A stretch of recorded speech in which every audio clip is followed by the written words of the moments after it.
പുറത്തിരുന്നവനെ. ഇത് പഴഞ്ചൊല്ലാണോ?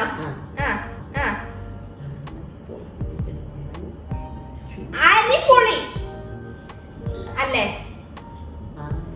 വാ തുറന്ന് പറ.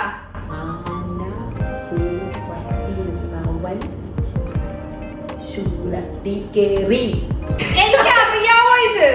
അതെങ്ങനെ എനിക്കറിയാം? എന്റെ പഴഞ്ചൊല്ലാണോ അതോ കടക്കഥയാണോ? പഴഞ്ചൊല്ല്. പഴഞ്ചൊല്ല. അങ്ങനെയൊക്കെ എനിക്കറിയാം. ആ പഴഞ്ചൊല്ലാണ്. ആന പുറത്തിരുന്നവൻ